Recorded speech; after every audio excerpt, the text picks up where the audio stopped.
Hey, out there, legal warriors, I'll let you know. Have you ever heard that from your lawyer? Should you be worried if your lawyer doesn't know the answer to a question that you have right away? If you're interested in this area of the law, stay tuned. This is the video for you. My name is Attorney Lance Fryrear. I'm a defense attorney in Linwood, Washington. My law firm's been defending people charged with crimes all throughout Washington State for more than 25 years, and I'm putting out these videos to help educate the public. So if you find this useful, please like and please subscribe. More people get to see it. More people get the help they need. Now I'm going to jump right into it. I'll let you know. So if you have an attorney, we usually think attorneys are expert at everything. And so is it a problem? Should you be worried if your attorney doesn't instantly have an answer to a question? And why is it that an attorney might want to be careful about what they tell you? So some of this will be obvious and some of it won't be obvious. But for the most part, an attorney wants to get things right. So if an attorney is telling you they're going to let you know or they're going to get back to you about something, it's because they want to make sure this very important communication to their client is accurate and correct to the best of their ability. I can think of a lot of examples of this that can happen in this firm. What's one example? Let's say someone has a DUI charge and they want to know, hey, how long is my suspension going to be?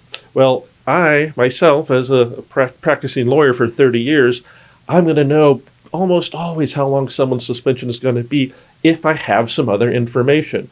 If I have the information I need about someone's background and their past history, I might be able to say, well, it's going to be 2 years, or it's going to be 90 days, or it's going to be 1 year unless we win this particular hearing. If I'm not sure, I can ask some questions of the client about timing of prior incidents, but guess what? Usually a client doesn't put in their mind exactly when something happened in the past, and they may not even know. So in that case, I might have to say, well, I'll get back to you. Does that mean that I'm not an expert in that? Does that mean I don't know what I'm doing? No, it means I'm trying to be careful and give correct information to the client that the client is going to rely on. So when your attorney says, I'll let you know, that often means they're trying to do a really good job, not that they're an idiot. Okay? Now, trust your judgment, but the idiot attorney tells you something that's not true because they're trying to get through quickly. They don't care about you. They don't care about the outcome. They don't care about you relying on their information, and they say something to make the problem for them go away, but now you might have a bigger problem. What's another example of the I'll let you know type thing? Well, I think the obvious one that we can see in criminal law is the client always wants to know, or often wants to know, hey, what's going to happen in my case? What are my chances of a dismissal? What are my chances of a success here or there? And this is really a two-edged sword for attorneys, because if we're really, really ethical attorneys, we're going to say, well, it depends, right? It depends on all these things that can happen during the case. But at the same time, if we're really excellent humans, we know that the client is suffering so much anxiety and they just want to hear something good, right? Tell me something so I can sleep tonight, Lance, right? Give me some type of hope. And so us attorneys, we have to sort of play it in a way that, how confident are we to tell you, yeah, we think we're going to get the case dismissed, and how worried are we that if for some reason it doesn't get dismissed, now you're going to hold that against us, right? That type of thing. And also, we don't ever want to give somebody a false expectation. And what is hard sometimes for someone out there charged with a crime to understand is we can't absolutely control what happens. In some cases, with some prosecutors and some courts, we might have, the high 90 percentile idea of what's going to happen if you play your part. Okay, the client's got to do their part with us helping them. But in these cases, should you be worried if your attorney can't tell you what's going to happen? No, you shouldn't be worried, but you might be annoyed, right? And you might run into attorneys that have a different level of confidence in predicting outcomes and being less worried about you blaming them if that's not the outcome, right? Or mishearing or misremembering or criticizing the attorney and just sort of making stuff up because you heard something different than what they actually said. Does it sound like sometimes I get a little bit PO'd about that? Maybe we do. So in that situation, if an attorney says, I'm going to get back to you, I'll let you know, ask a few more questions, right? Hey, well, what are the factors that would make it more likely for me to get an outcome? Don't just rely on, hey, get rid of my anxiety. Ask how you can help. I've actually told clients before, tell me the words you literally want me to tell you now so you can have a good weekend, right? If I'm able to, I'll tell you those words, but then we can understand each other better.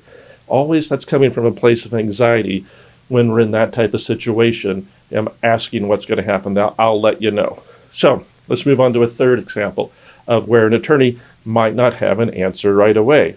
And that might be something about the interpretation of the law, right?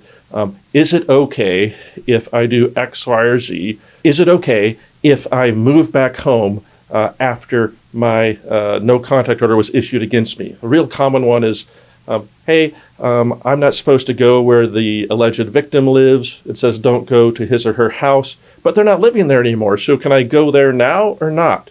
And you're going to almost always get the answer is, hey, I'm going to let you know, because it depends. We would need to look specifically at the content of the order.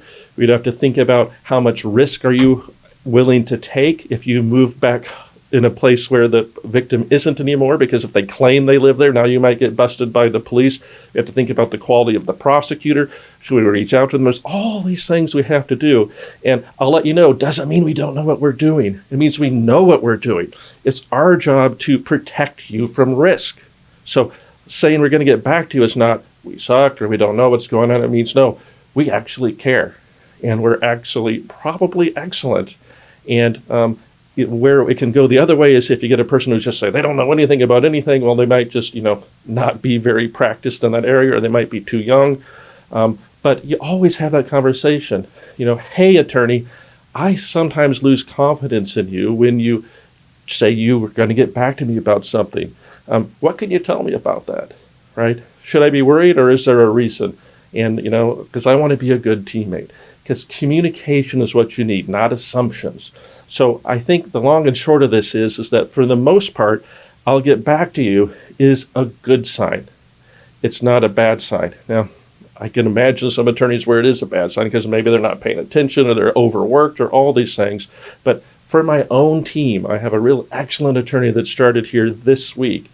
And I know in some areas, she's not super experienced yet. And so I wanted to empower her to say, if a client asks you something you're not sure of the answer, do not be afraid to say, I'm going to get back to you, because we'd rather give the right answer than front and act like we know everything and tell you something wrong, because we'll do far more damage by telling you something wrong than asking you to wait until we can figure out what we think the correct answer is for what you need to know. So I hope you found that useful. If so, please like and please subscribe. More people get to see it. More people get the help they need. More importantly, if you got a criminal problem in Washington State, feel free to reach out to our firm. If we get on board, we'll listen to what happened, we'll identify a way forward, and we will be there for you. Thank you.